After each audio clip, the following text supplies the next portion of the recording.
রাধে রাধে। বন্ধুরা, কৃষ্ণকথা পরিবারে আপনাদের স্বাগত।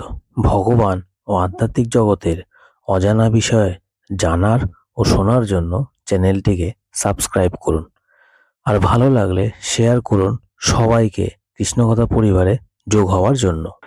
আজকে আমাদের আলোচ্য বিষয় হলো হনুমানজির জীবনী। হনুমানজি ছিলেন বানররাজ কেশরী ও মাতা অঞ্জনার পুত্র। ছোটবেলা থেকেই হনুমানজি ছিল শক্তিশালী ও বুদ্ধিমান। হনুমান সূর্যকে কোনো সুস্বাদু ফল ভাবতেন। একদিন হনুমানের খুব খিদে পায়, আর সে তার পবনপুত্র হওয়ার শক্তিকে কাজে লাগিয়ে সূর্যকে খেতে যায়। এদিকে এই কথা জানাজানি হতেই দেবলোকে সমস্ত দেবতা একত্রিত হয়। যেহেতু সূর্যদেব সমগ্র সৃষ্টির শক্তি উৎস, তাই যদি এই অঘটন ঘটে সমগ্র সৃষ্টি বিনাশ হয়ে যাবে। তার জন্য যেই মুহূর্তে হনুমান সূর্যকে খেতে যাবে, দেবরাজ ইন্দ্রের আঘাতে তার জ্ঞান হারায়, এবং এই ঘটনার পর সাথে সাথে সে তার শক্তি ভুলে যায়। আর ইন্দ্রদেবের আঘাতে হনুমানের মুখের চোয়াল ভেঙে গেছিল, তাই তার নাম হয়েছিল হনুমান। বন্ধুরা, এটা ছিল হনুমানজির শৈশবকাল। এর পরের আলোচ্য বিষয় হলো হনুমানের শক্তি ফিরে পাবার পালা। মা সীতার খোঁজে যখন বিশাল জঙ্গল পার করে, তারপর আসে এক বিরাট সমুদ্র। এই সমুদ্রের ওপারে ছিল রাবণের লঙ্কা। তখন হনুমানকে তার সাথী জম্বুমান মনে করায় তার অসীম শক্তির কথা, এবং ছোটবেলায় ভুলে যাওয়া শক্তির কথা মনে পড়ে যায় হনুমানের। তারপরে নিমিষের মধ্যে দেখতে না দেখতে হনুমান এক বিশাল আকৃতির রূপ ধারণ করে এবং বাতাসে উড়ে যায় লঙ্কার উদ্দেশ্যে। বন্ধুরা, এই ছিল হনুমানজির ভুলে যাওয়া শক্তি ফিরে পাবার পালা। এর পরে আলোচ্য বিষয় হলো লঙ্কায় অগ্নিকাণ্ড। অনেকটা পথ অতিক্রম করে যখন হনুমানজি রাবণের লঙ্কায় পৌঁছায় এবং মা সীতাকে খুঁজে বার করে, মা সীতা তাকে রামচন্দ্রের দূত হিসেবে অবিশ্বাস করেন। তিনি এটা রাবণের মায়াবী চাল মনে করেন। তারপর যখন হনুমান রামচন্দ্রের একটা চিহ্ন মা সীতাকে দেখায়, তখন তিনি বিশ্বাস করেন। লঙ্কা থেকে ফেরার সময় তার প্রচণ্ড খিদে পায়। কিছু ফল গাছ ভেঙে ফল খায়, এবং সেই খবর রাবণের সেনারা জানতে পারে, এবং রাবণের সেনারা এসে তাকে ধরে রাবণের কাছে নিয়ে যায়। তখন রাবণ তার বিশাল লেজে আগুন ধরিয়ে দেওয়ার আদেশ দেন, আর হনুমান সেই জ্বলন্ত লেজ দিয়ে লঙ্কায় আগুন ধরায় এবং শ্রী রামচন্দ্রের আগমনের বার্তা দিয়ে যায়। তো বন্ধুরা, এই ছিল হনুমানজির লঙ্কায় অগ্নিকাণ্ড। এর পরের আলোচ্য বিষয় হনুমানজির প্রভু ভক্তির প্রমাণ। লঙ্কা থেকে ফিরে এসে যখন শ্রী হনুমান রামচন্দ্রকে সমুদ্রের ওপারে রাবণের লঙ্কায় মা সীতার অস্তিত্বের কথা জানায়, তখন রামচন্দ্র সহ বিশাল বানর সেনা বিশাল সমুদ্র পার করবার উপায় খুঁজতে থাকে।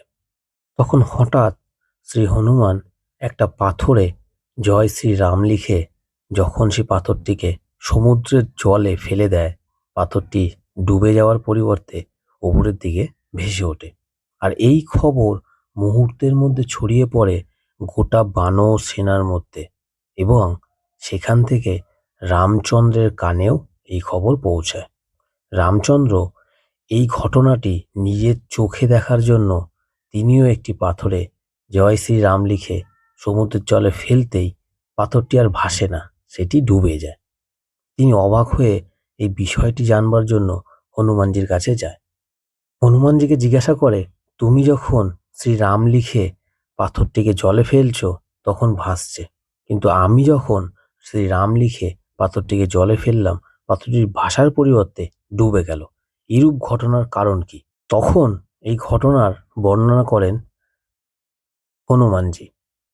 তিনি বলেন, প্রভু, আমি যে পাথরটিতে জয় শ্রীরাম লিখে সমুদ্রের জলে ফেলছি, সেই পাথরটিতে আমার প্রভুর প্রতি বিশ্বাস, ভালোবাসা এবং প্রেম রয়েছে, যার জন্য ওই বিশ্বাস আর ভালোবাসার প্রেমের জন্য সে পাথরটি জলে ভাসছে।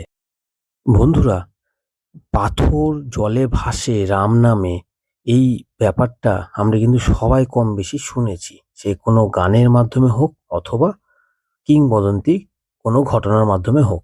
এমনকি বর্তমান যুগে যখন শ্রীলঙ্কা আর ভারতের মাঝখানে এলাকায় সমুদ্রর মধ্যে এক সেতুর মতন যে আকৃতি দেখা গেছে বা পাওয়া গেছে, সেটা যখন বৈজ্ঞানিকভাবে পরীক্ষা নিরীক্ষা করা হয়, এটাই প্রমাণ পাওয়া যায় তার ওপরের পাথর তার নিচের বালু কাদার থেকে বেশি পুরনো, অধিক পুরনো ছিল। অর্থাৎ নিচের যে বালি কাদা জমেছে তার থেকে তার ওপরের পাথরগুলোর বয়স বেশি। তার মানে এটার থেকে প্রমাণ পাওয়া যায় সত্যি সত্যি রাম সেতু তৈরি করা হয়েছিল, আর যে পাথরগুলো জলের ওপর ভাসমান ছিল। হনুমানজির জীবনী বিষয়ে যতটুকু আমরা শুনি বা জানি বিভিন্ন পুরাণ, রামায়ণ অথবা কিংবদন্তি ঘটনা থেকে, সমস্ত ঘটনার পেছনেই তার উদ্দেশ্য ছিল প্রভু রাম।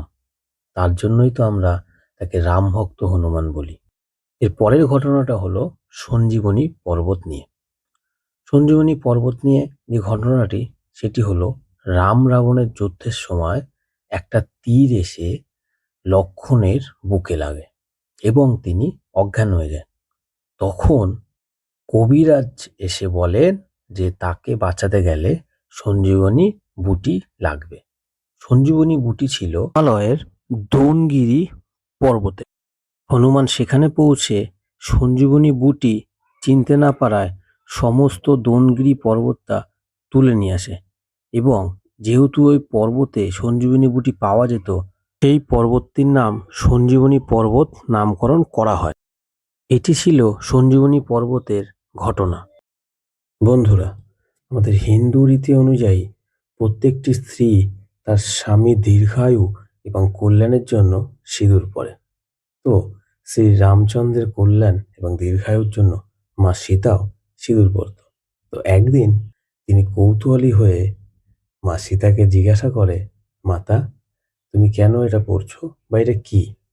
তখন মাতা তাকে বলে, এটা হলো সিঁদুর, এটা পরি শ্রীরামের কল্যাণের জন্য এবং দীর্ঘায়ুর জন্য। তখন হনুমানজি নিজে তার সারা শরীর, তার এই কর্মকাণ্ড মাতা সীতা দেখে ফেলে এবং তার এই দৃশ্য দেখার পর তাকে জিজ্ঞাসা করে, হনুমান, তোমার এরূপ সিঁদুর মাখার কারণ কি? তখন হনুমানজি মা সীতাকে বলে, মাতা, আপনিই তো বললেন সিঁদুর পরলে বা সিঁদুরের জন্য শ্রী রামচন্দ্রের দীর্ঘায়ু এবং কল্যাণ হয়। তাই আমি প্রভুর দীর্ঘায়ু এবং কল্যাণের জন্য আমার সারা শরীরে সিঁদুর মেখেছি। বন্ধুরা, এই ছিল হনুমানজির প্রভু ভক্তির আরও একটা বিরল উদাহরণ।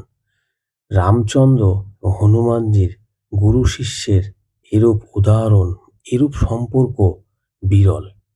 আমরা কম বেশি সবাই হনুমান মন্দিরে যেয়ে থাকি হনুমানজির পুজো দেওয়ার জন্য। দেখবেন অনেক ব্রাহ্মণ মেয়েদেরকে, বিশেষ করে মহিলাদেরকে, হনুমানজির সিঁদুর কপালে পরতে বারণ করে। এর পেছনে একটা কারণ আছে।